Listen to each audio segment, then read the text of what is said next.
Hello there! Today I'm going to rank all LucasArts adventure games, and as with my Sierra rankings, there might be some hot takes coming up. Okay, not all games, I have not played Labyrinth, but I think that's okay.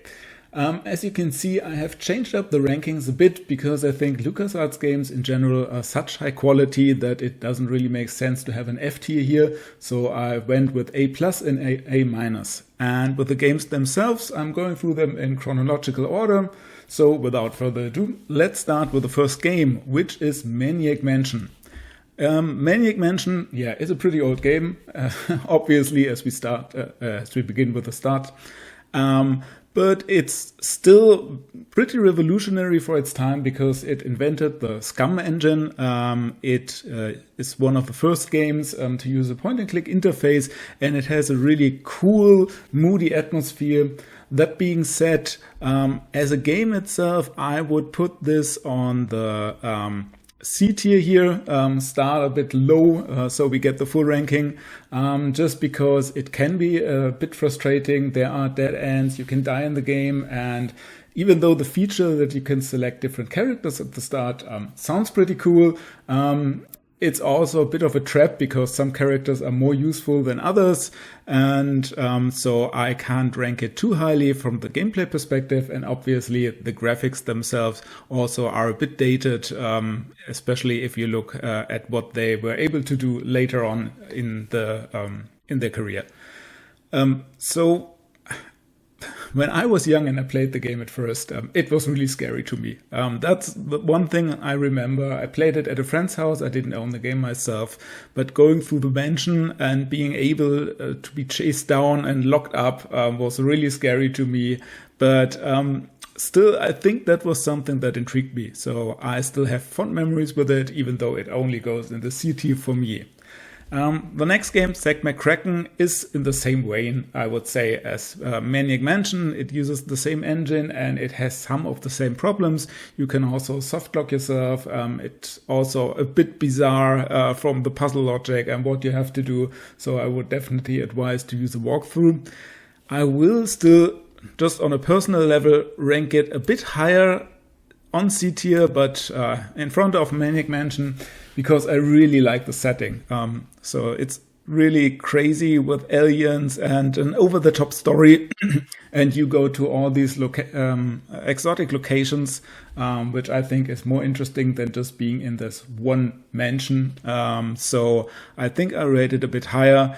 And also the humor, it's not laugh out funny, but yeah, it comes from the strangeness of the whole scenario, the strangeness of the character and so on. And I got really fond memories of playing that, even though I also thought that it was a bit creepy as a game back then, because it was just so weird and you had all these, the alien conspiracy in the background that was always looming and as a threat. So again, play this game with a walkthrough. I would suggest, because it can be pretty frustrating, but I would recommend checking it out.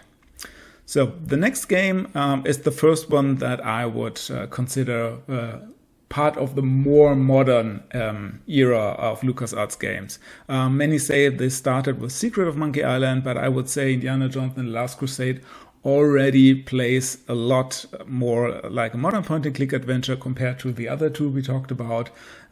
Yes, you can still die, you can still screw up, but you don't have the dead ends. I think, at least, I don't remember there being any, and the puzzles are much more logical, especially if you watch the movie. If you know the movie, then you will get many hints from that, as the game pretty much is a retelling of the movie, and it's really doing a great job at that.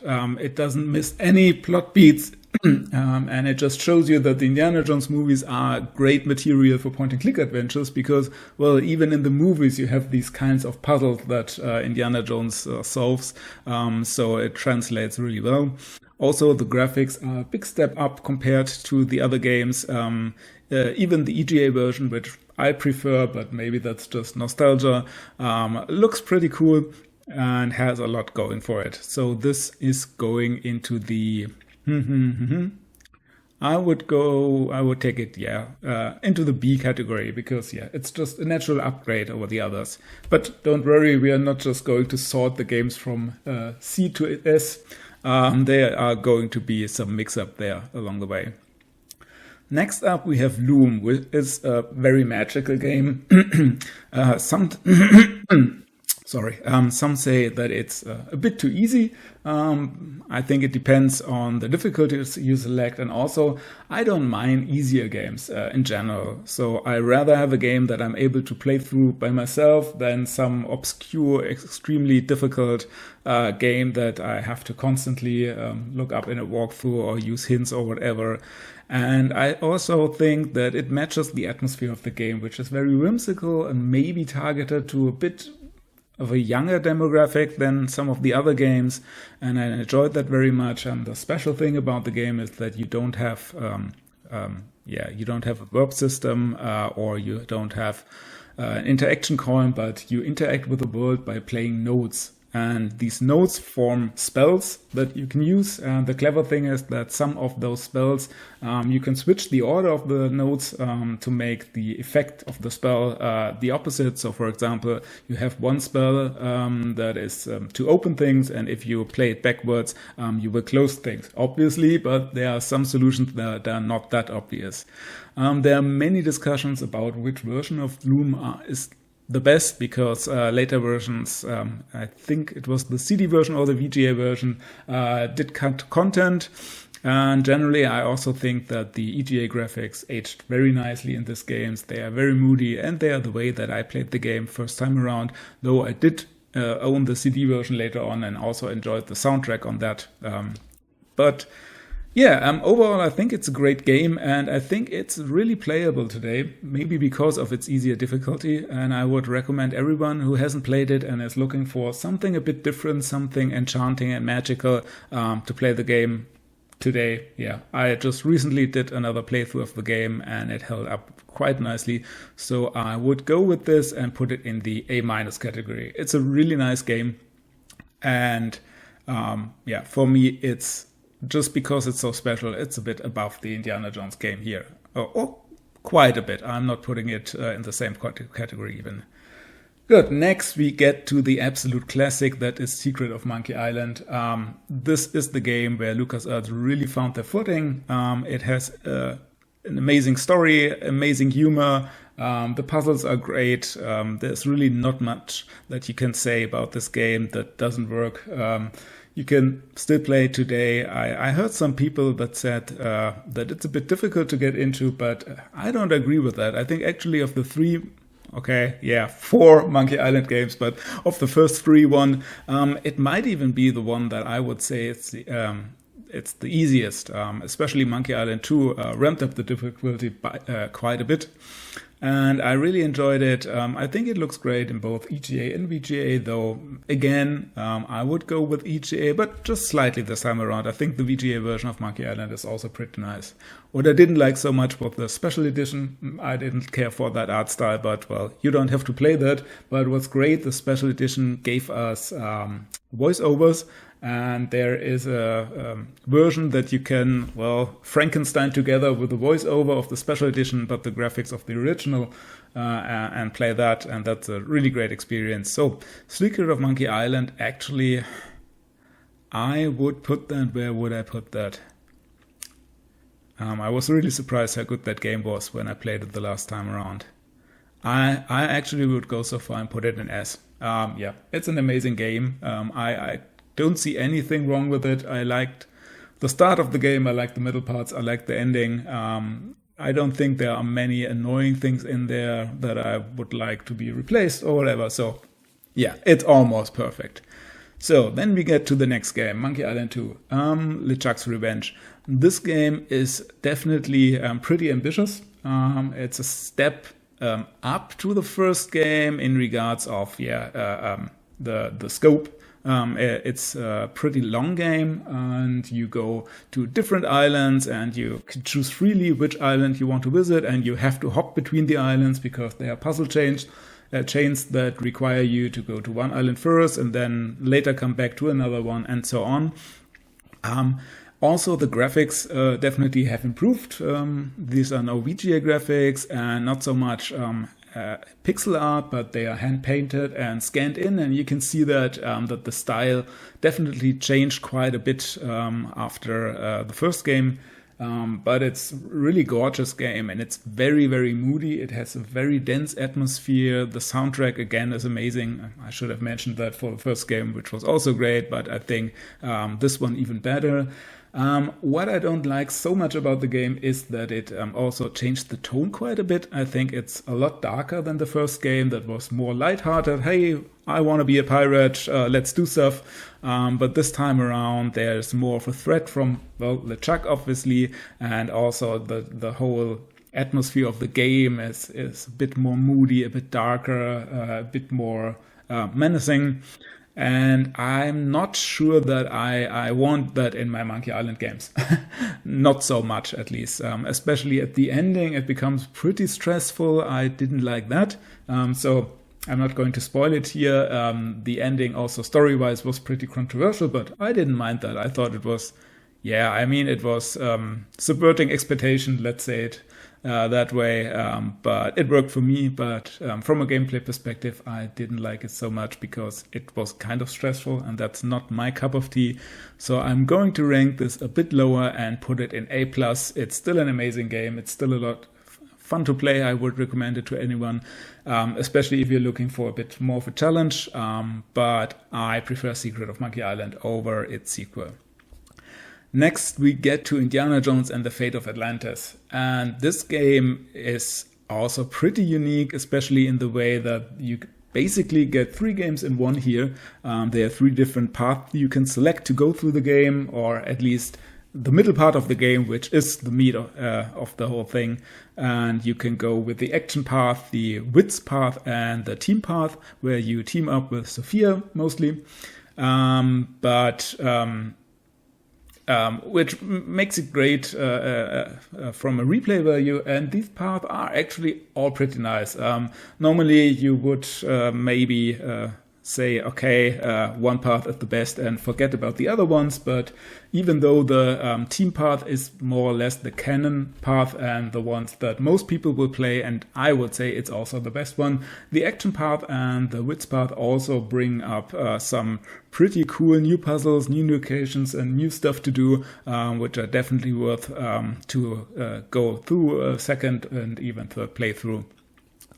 Indiana Jones himself, he's witty, he's cool, he is exactly how you would expect it from the movies, and the main thing that everyone is going on about this game, which I completely have to agree, is that the story is great. This should have been the 4th Indiana Jones movie. Everyone knows that, and we got that Crystal Skull garbage, whatever. But that's really a reason when you want more Indiana Jones after you've watched the movies, you should definitely go and play this game. And to me, it's the best Indiana Jones game up until lately, because I actually think that the Great Circle, the new Indiana Jones game, rivals this. I really love that as well, but we are here on the LucasArts ranking, so I did not include that. I just wanted to go with the classic point-and-click adventures. Now, is it perfect? There are people that consider it perfect. I don't do that much. Mainly or purely because of the ending. Not the ending, but the last part of the game. At some point you will reach Atlantis, and then the game will convert all the 3 different paths into one. And Atlantis itself, I didn't like to navigate it. It's this big maze. It's not a maze that you really have to figure out, because you have a top-down view and you can clearly see where you're going, but then there are some locations that you use to more or less teleport from one part of the maze to the other one, and I just thought that was a bit tedious, and also it felt a bit samey to me, because, well, it's quite a big chunk of the game, but everything looks more or less a bit the same. And yes, there are a few rooms that are pretty spectacular looking, but also quite a bit of filler rooms that are pretty boring and samey looking. And also I didn't like the puzzles in the last part so much. It's a lot of using machinery and not so much interacting with people, and it just didn't feel so alive for me, which, I mean, it makes sense because the city was sunken and did sink, and yeah, there is no one alive from the Atlantean population anymore there. And also what I didn't like at the very end, you had this strange door maze where you just, more or less trial and error through doorways, and you get into one door, you come out of another, then you get in this door, you come out of another. That was, quite annoying. And after that, you have a lava pit that you have to cross. It's also an area where you will probably die a few times, reload, try again, and it evolves into this trial and error. I mean, these parts are not long. This is maybe 5 minutes of the game, but it really annoyed me.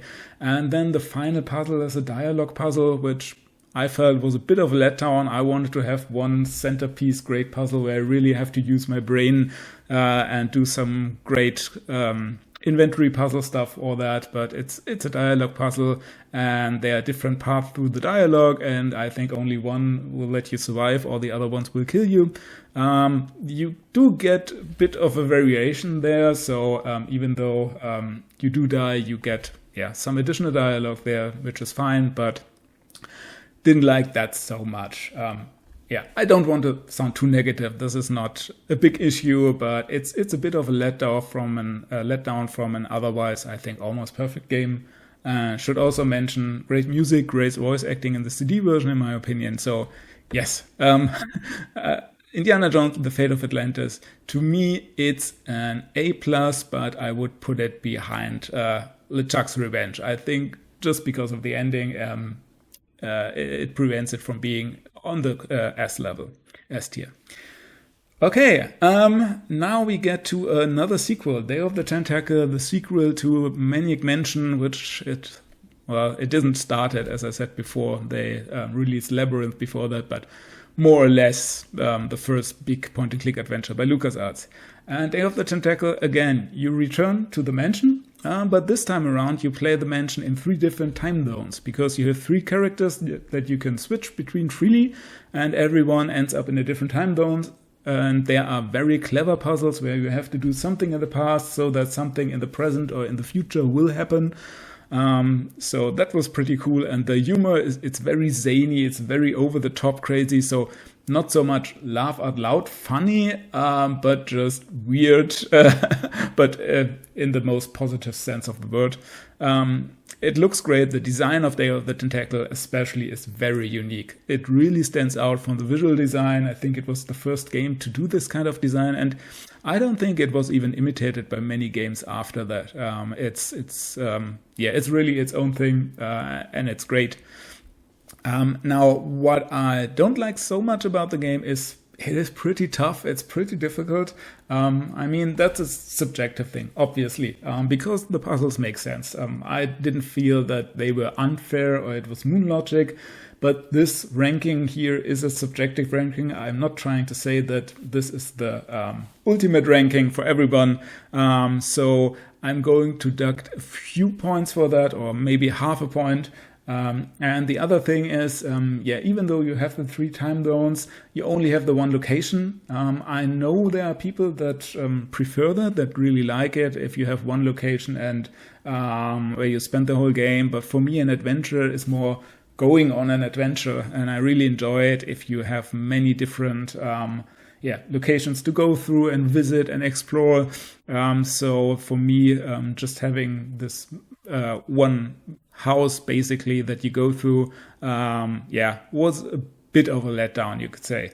But nevertheless, this is an amazing game, and I would recommend it to anyone, especially if you're looking for a bit of a challenge. This is absolutely great and should not miss out playing that. And I'm going to put this in between Monkey Island 2 and Fate of Atlantis, because even though it's a bit hard, I think it's better compared to the final act of Fate of Atlantis. But I still have more of a soft spot for Guybrush Threepwood here, that stayed more in my mind going on a real adventure here.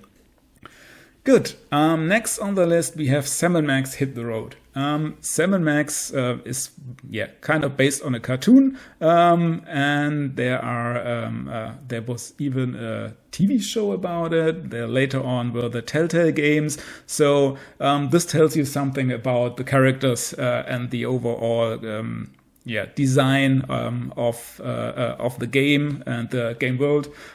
It's really something that lives on and that's really inspired many people because it's just so unique. It's so funny. Something that people are still constantly thinking about. I think I have never seen more fan art about a LucasArts adventure game than Sam & Max. You can constantly see people talking about this game, or often not even about the game so much, but about the characters. They really fell in love with the dog and the crazy mad rabbit that do detective work. Now, the plot of this game is completely bonkers. You're called to an not an amusement park. What do you call it? To a fair where a Bigfoot has been kidnapped, and you go on a journey through the whole United States to find that Bigfoot, and you run into all these tourist attractions along the way, and there's the crazy conspiracy behind it all, and in the end you screw up, you kind of screw up. It depends on which perspective you take. From the perspective of the Bigfoots, you save the world, but not going too much into detail here to spoil the whole ending, but it's just completely crazy. And this game, I consider is the funniest game of the LucasArts bunch. This is really laugh out loud funny. The quips between the two main characters are just amazing, and there are so many memorable situations and stuff going on there. I just can't stop playing the game. And also the later games also did a great job capturing that humor and that mean spirit of it all, and the sarcasm and whatnot. So gameplay wise, it's a typical point-and-click adventure. I think it's great. It has very memorable locations. As I said before, you have this map of the USA, and you go to all the different locations and discover them.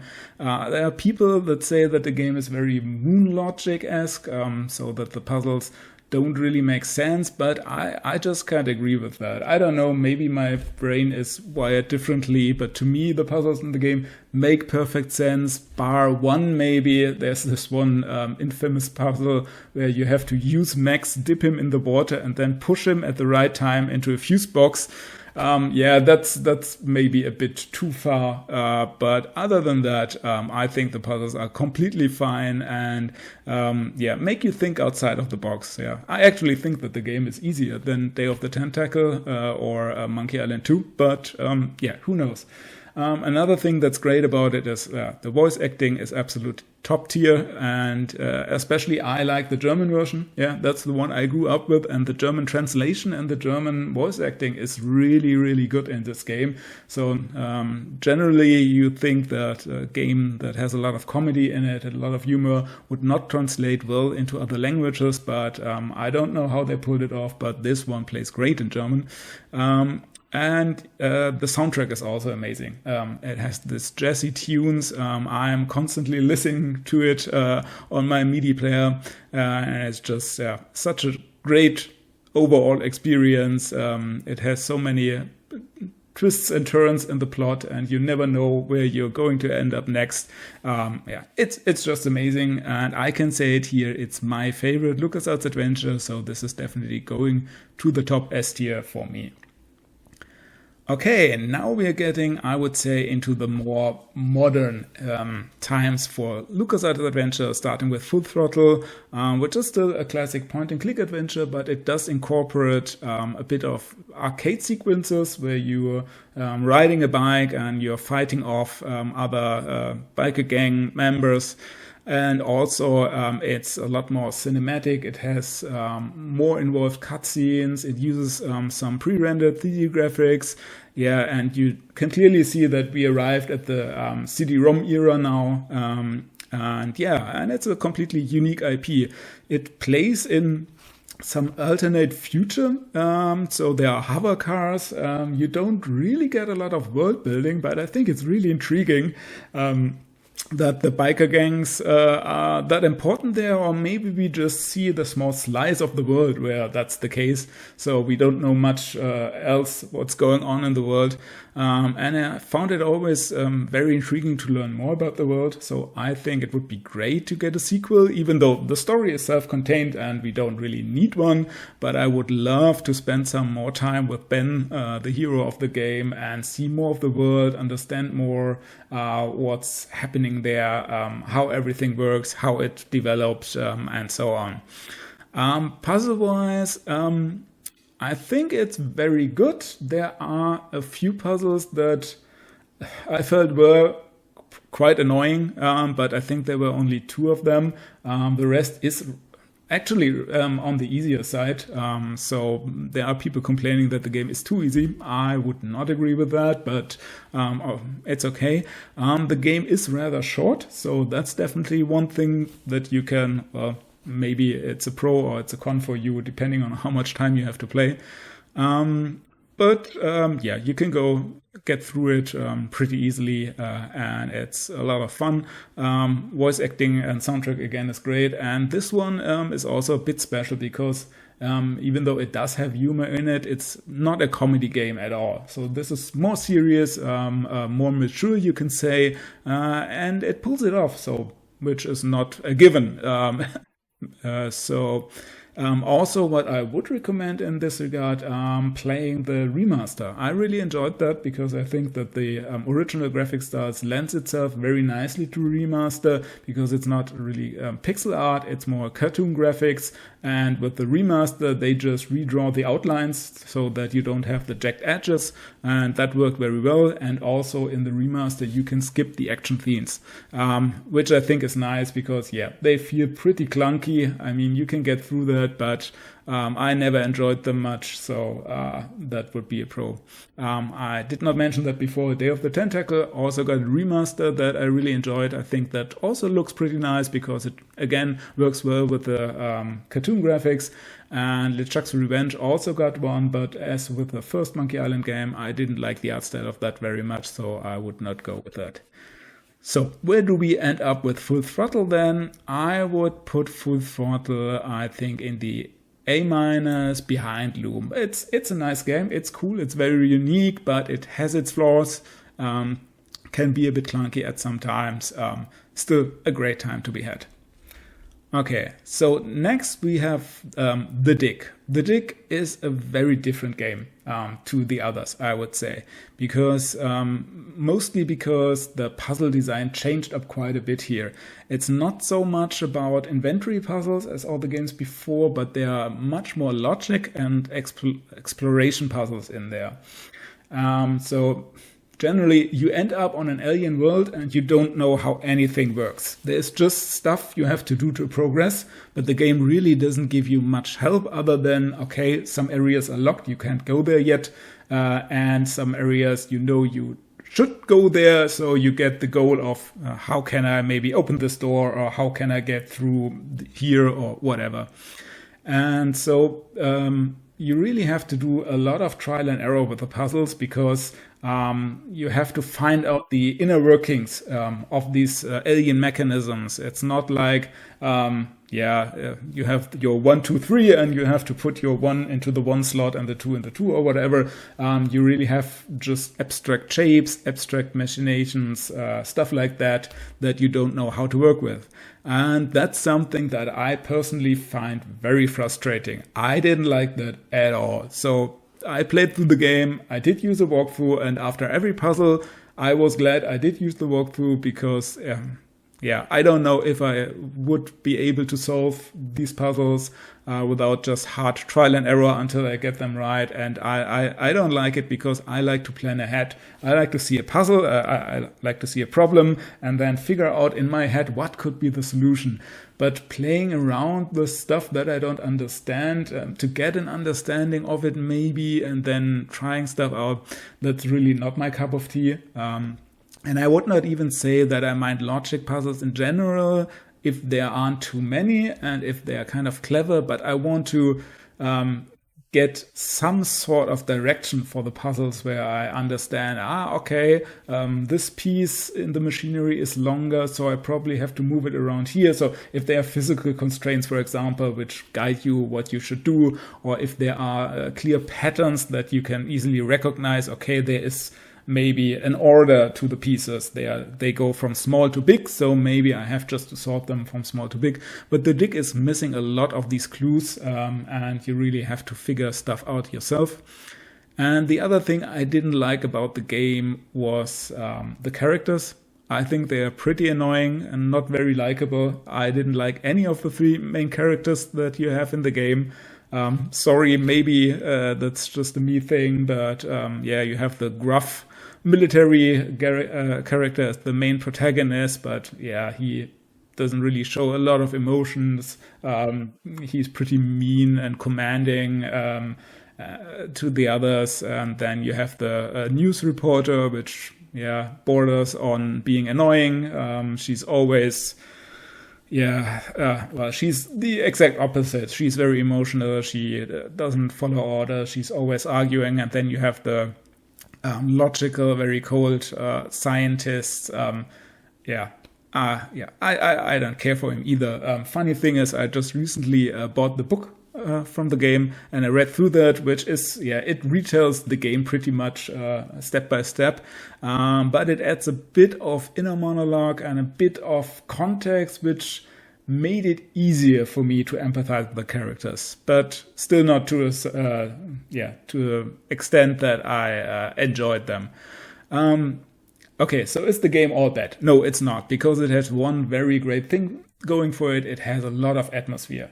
Going through this alien world, it really feels alien in a way that not many other alien worlds do. Oftentimes you just feel like, okay, this is a desert like Grand Canyon, but it now is supposed to be an alien planet. But this alien planet is really alien. You really go through it and you don't know what to expect.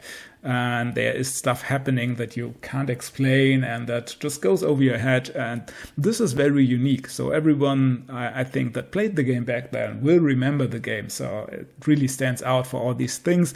But maybe because I don't have nostalgia for it and I really don't vibe with the puzzle design and the characters. And also, the plot is... There is not a lot of plot. I mean, it doesn't have to be, but you land on an alien planet, you need to figure out how to leave it again. That's basically the whole plot. There's a subplot about what happened to the planet, which is the more interesting part. There is a bit of a mystery, I'll give it that. But nonetheless, I will put this in the B category, below Indiana Jones. And I know many people will complain about that. They love the game, but it's just not my cup of tea. Okay, so next we get to Curse of Monkey Island, which was a pretty controversial game when it came out back then. For one reason, because it changed the art style from pixel art to cartoon graphics, which I think look gorgeous. I would love to have more modern games in this art style, but it's pretty expensive, I think, to produce. So indie developers will have a hard time replicating that, I guess. And it's also not by Ron Gilbert. So, oh man, I should have done some research before. I don't know who took over. I'm sorry for that. Maybe I put it in the video later. But the tone of the game again changed a bit, but I think it changed more back to the first game. It got, again, a lot more lighthearted this time around, even maybe a bit goofy and cartoony, Saturday morning cartoon-like.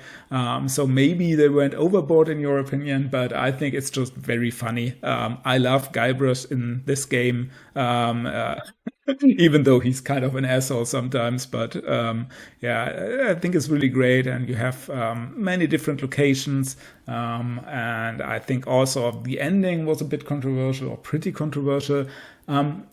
It was a bit short, and it felt a bit shortcut. That's okay, but I think it was also pretty interesting and pretty cool.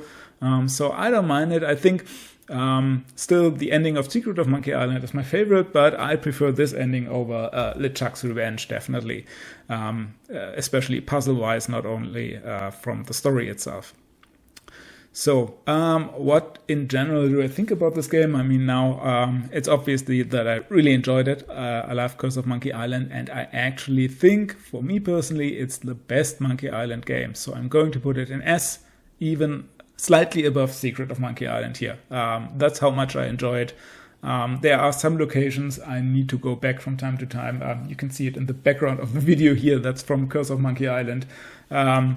And because I enjoy them so much, there's just this mood about it all, this great atmosphere, great soundtrack, and it always takes me back. Okay, now we get to the last two games here, and these are also a bit in their own category, as that they are the two 3D adventure games that LucasArts put out. So your character is moved around with the cursor keys. Well, I'm not even sure. Escape from Monkey Island, did that switch back to point-and-click interface? But Grim Fandango was originally moved with the cursor keys and tank controls, and you don't really have an inventory screen, but you go through every item. So yeah, it was pretty cumbersome, and people didn't like that very much. The remaster adds mouse controls, but they are also a bit clunky, but it's definitely an improvement. Not going to talk about that anymore. Now, Grim Fandango is really a game that's also, again, really unique. You can see with the LucasArts game that they always tried push the limits, try to put out new experiences here, even with the sequels in the same series. They are quite different from each other, but Grim Fandango with the Day of the Dead idea, and that you play in the land of the dead and you try to get souls to their final resting, not final resting place, but yeah, you accompany them in the travels, and you have this crazy world with all its own rules. So the world building in this game, it's top notch. It's something where you can see many games take place. So a sequel would not be out of the question for this one. And you have Manny Carriavero, the protagonist, which is just such a cool guy. He's pretty chill, actually, and he has this dry sense of humor, and you can relate to him. And he's well, he tries to be good and he tries to do his best, but sometimes, well, what can you do? The world around you, when the world around you is corrupt and there are things going on. And yeah, there's a great mystery in there that you try to solve because something is going wrong in the land of the dead. And you go on a grand adventure through many different locations. It feels very adventure-y in that respect. And yeah, so for the plot alone, for the world alone, I would definitely recommend playing this game. And oh wow, the music is also amazing. This jazz soundtrack is it's just so great. It's so moody and adding so much to the atmosphere. I just love it. And the voice acting, again, top notch, no notes there, 10 out of 10. Now I'm raving about the game, but do I really like it? Not so much. I know this might come to a shock, but I don't enjoy the puzzle design in this game. I think the puzzles, I think this is the most Moon Logic game LucasArts ever put out. Yeah, there are many puzzles that in my head don't make sense. I have to say, you have to do stuff, combine items, where I would never in 100 years figured out what to do. So I had to constantly go back to a walkthrough, figure out what you're supposed to do. Yeah, I think there are some really bad ones in there. I don't know, not many other people seem to mention or mind that, so maybe it's just that my brain doesn't click with the game. It's just that some stuff is very unclear. You don't have clear goals oftentimes, what you're supposed to do and how you should end up with it.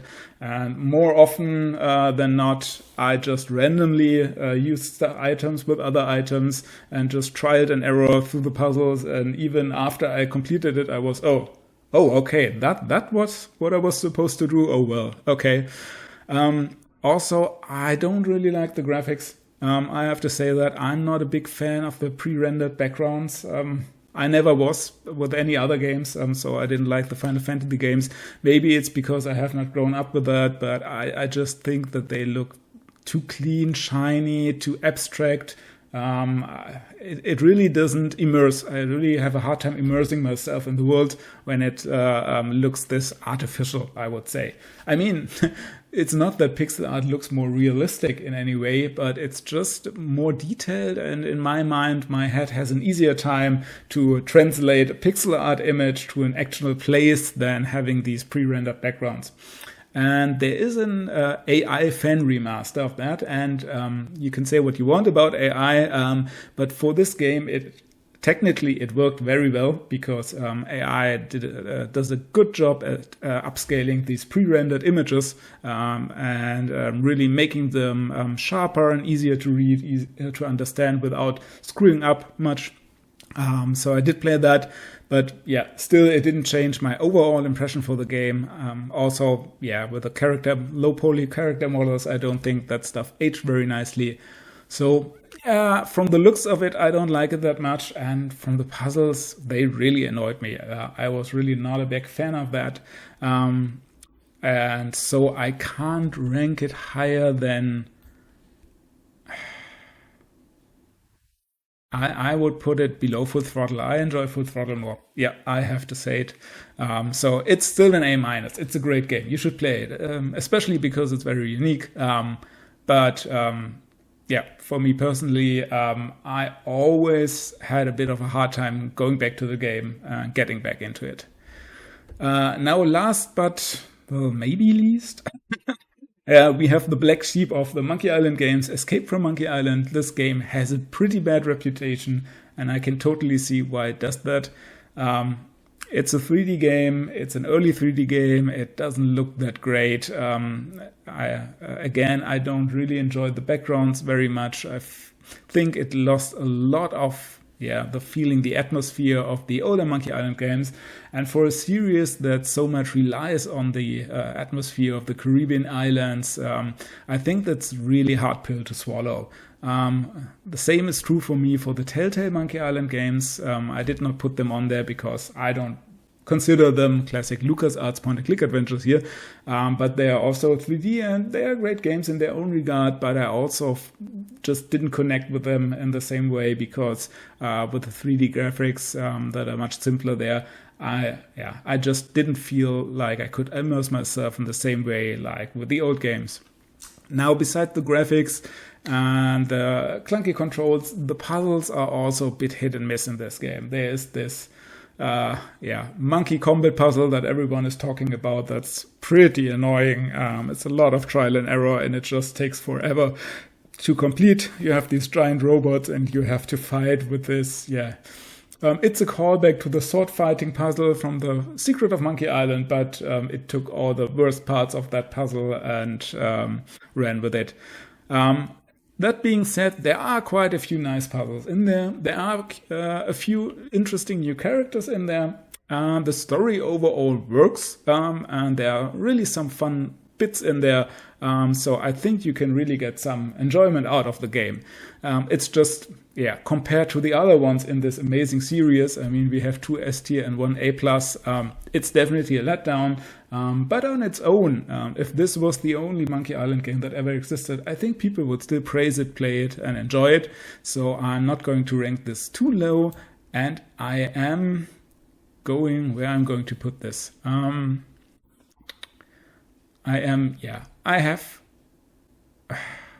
going with the B category. No, I'm going to put it in between. In between Last Crusade and The Dig. I think The Last Crusade, even though it's a bit primitive and it's a bit old, I really enjoy the atmosphere and I really enjoy the story of the movie that you play through. And even though some puzzles are a bit annoying, so are some puzzles in Secret of Monkey Island, which then is a letdown. But I still prefer it over The Dig, I think, because I care more about the humor, about the storyline of Escape from Monkey Island. And I even dislike the puzzles in The Dig a little bit more, I think. Okay, so that's it. Those are my rankings of all the LucasArts point-and-click adventures. Let me know in the comments how stupid I am and that I have no clue what I'm talking about. I'm pretty sure there are some hot takes in here that you don't agree with. But if you are interested in what I had to say, I hope you still enjoy it and you can still see from the arguments I had that I really put some thought inside of that. And with that being said, check out my other videos. I hope you come back soon. I will be coming back soon with some real videos in the future when I release my new game Max Savage, which will release on the 21st of July, so not too far out. And with that, I'm going to say, see ya.